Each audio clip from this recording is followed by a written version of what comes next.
Hey guys, Reptilian Cow here again with another Sword Coast Legends video. Today we're taking a closer look at the Ranger class. This is the last video on the in-depth series, last but not least, and I did a video that was more of an overview of the character creation, which included the appearance, the equipment, stats, all that stuff, but today we're focusing directly on the Ranger's abilities. So let's dive right in. The Hunter. Hunter spends weeks, sometimes months at a time hunting their chosen prey in the wilderness. Their skills at stalking and tracking are unparalleled, and they usually learn all they can about the chosen enemy before closing in for a kill. Hide in plain sight. You shroud yourself in camouflage. While hidden, you gain stealth, and your next attack gains advantage and a +5 critical to strike. While stealth, your movement speed is reduced by 50%. You also gain a bonus to your stealth checks. Favorite enemy. You have significant experience fighting a certain type of enemy. Choose your favorite enemy when selecting this ability and gain +2 to hit and damage when fighting an enemy of that type. You may only choose one enemy type, so choose carefully. And then Ensnaring Armor. You've wrapped yourself in nature so thoroughly that it now comes to your aid when you're attacked. When an enemy hits you, there's a 6% chance that roots will sprout from the ground beneath them and immobilize them for a short period of time. Combat focus.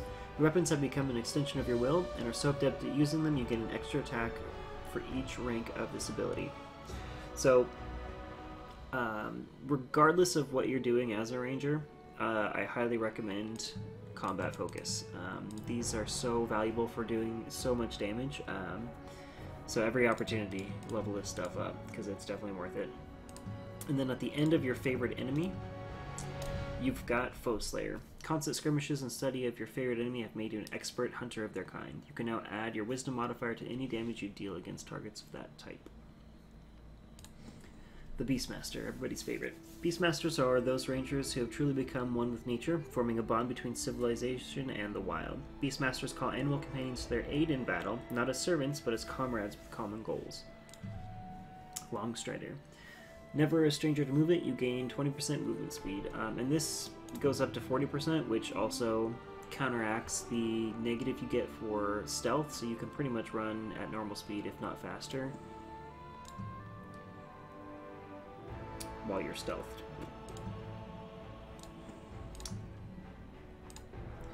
Ranger's Companion. You either call the wild and it, in turn, heeds your call. Call a wolf companion to your side to assist in the battle that can slow down enemy attack speeds. The summoned wolf will match your level up to 6 and will gain a bonus to strength and constitution and dexterity based on your dexterity. You can send the wolf away by using this spell again, and it levels up to basically match your level. Is pretty much the only difference that it gets here. Spectral Wolf Strike. This is actually a pretty powerful spell.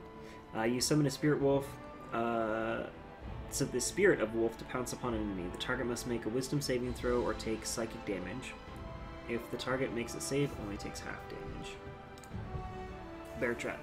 Toss a trap designated for hindering movement at an enemy. The enemy must make a dexterity save or take piercing damage, be restrained, and take an additional piercing damage over 20 seconds. An affected target can make a strength saving throw each round to attempt to break free early, ending the restraint effect and the damage over time.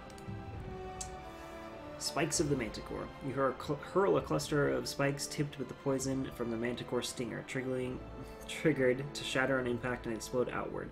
Creatures in the area must make a dexterity saving throw. On a failed save, each creature takes piercing damage and poison damage. Creatures that make the save take half damage. Nature. Here's your support tree. Defenders of the wilderness, those who understand the essence of nature itself, can sometimes gain knowledge of powerful primal magic. Those heroes can commune with and command the plants around them, and can even call upon a wind of storms to protect and cleanse the air. Cleanse their allies. Goodberry. You conjure a berry infused with magic that toss to an ally, healing them for 7 to 9 hit points. Doesn't seem like much, but at level 1 that's a lot, and it gets pretty decent, so it's a good save me button. Barkskin. You focus on an ally. For the next 20 seconds, the target's skin has a rough bark-like appearance, granting them armor class, lightning resistance, and bludgeoning resistance. Entangle. Grasping weeds and vines sprout from the ground at the point within range, and spread to a 2-yard radius. For 14 seconds, these plants turn the ground in the area into difficult terrain. The creature in the area must succeed on a strength check or be restrained by the entangling plants. Restoration. You cleanse a target of a single negative effect. Examples of negative effects include damage over time, silences, and ability score reductions. Cloak of Thorns. Thorns sprout from your body in a protective layer. Each time the enemy touches you, you deal piercing damage in return. You also deal +1 damage anytime you deal piercing damage.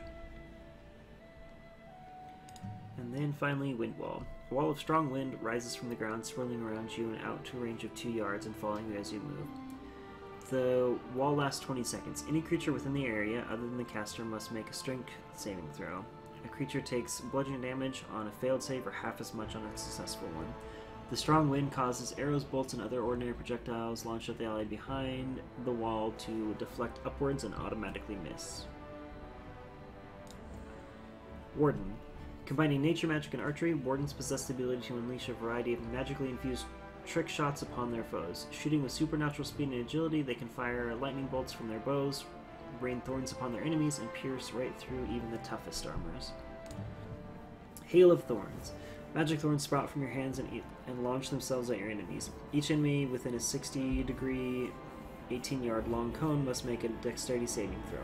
A creature takes piercing damage on a failed save or half as much on a successful one. Lightning Arrow. You infuse an arrow with magical energy, charging it with lightning. The arrow flies on its own towards the target you designate, exploding in a torrent of power. Creatures within 2 yards of the blast must make a dexterity saving throw or take lightning damage, half as much on successful save. Splinter Armor.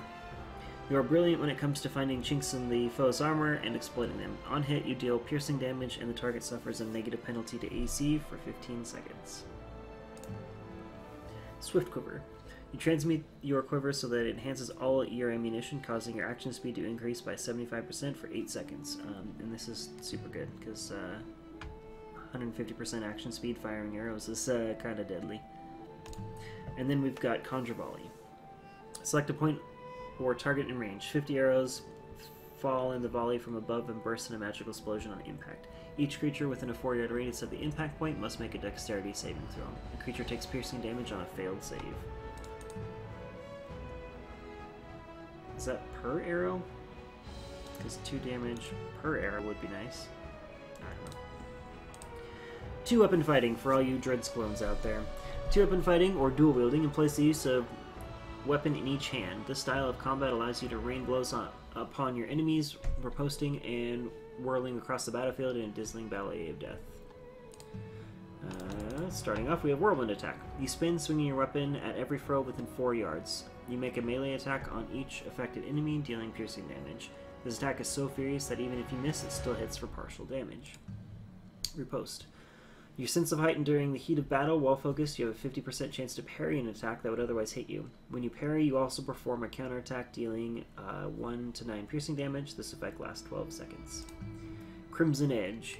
Strike a foe that opens a painful bleeding wound. The initial strike deals piercing damage and leaves them lingering pain that causes piercing damage over 12 seconds. And Cage of Chains. You hurl a weighted chain net over your enemy. The target must make a dexterity saving throw or take bludgeoning damage and be trapped in place. The Martial Tree. So it looks like everybody but the wizard gets this tree. Whether a grizzled veteran or a squire in training, most professions have some degree of martial training. Those who excel in the use of arms, armor, melee combat are a fearsome force to behold in the battlefield. Martial abilities focus on manipulating the battlefield and weakens one enemies. Victorious Surge. Strike a foe with Victorious Fervor, dealing piercing damage. Perform this attack causes you to recover hit points. Impede. Strike at your foe attempting to cripple them, dealing piercing damage and slowing their movement speed by 60%. Flying Foe. You hurl a spear attached to a chain on an enemy. On hit, the target takes piercing damage and is pulled towards you. Wounding Blow. Brutal attack that deals piercing damage. For 60 seconds afterwards, the target suffers a penalty to healing from all sources. And then Break the Wall. You shatter an opponent's defenses with a solid strike, dealing piercing damage and causing them to suffer a penalty to armor class for a minute. The Archery Tree. Master of the bow and arrow or crossbow and bolt, a well-trained archer can often pick off enemies long before they have a chance to reach him. The entire battlefield is an archer's target range, and they can call their targets their allies, shooting down enemies one at a time, or even rain down multiple arrows on a target. Hunter's Mark. You choose a creature you can see within range and mystically mark it as your quarry. For the next 30 seconds, the target grants combat advantage, cannot stealth or become invisible, and takes 25% additional damage. Arrow of Slaying. This piece of ammunition has your target's name on it, and the target will be sure to get the message. Arrow of Slaying deals piercing damage to the target on hit. And it gets pretty strong. Debilitating Shot. Your shot finds a painful home in your target, dealing piercing damage. The crippling shot causes them to suffer a penalty to movement speed, to enabling one to hit and damage, and it lasts for 30 seconds.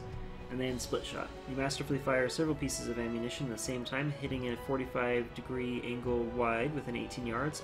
On a hit, each target takes piercing damage. And with our skills and proficiencies, so as you can see, they have all the skills and proficiencies except for heavy armor, which you could totally do if you wanted to, be a total melee bruiser in full plate if you really wanted to. It wouldn't take that much of an investment. But thank you guys for joining me on the last video of the character or the in-depth skill tree. I've been Reptilian Cow, and you guys, I'll see you next time.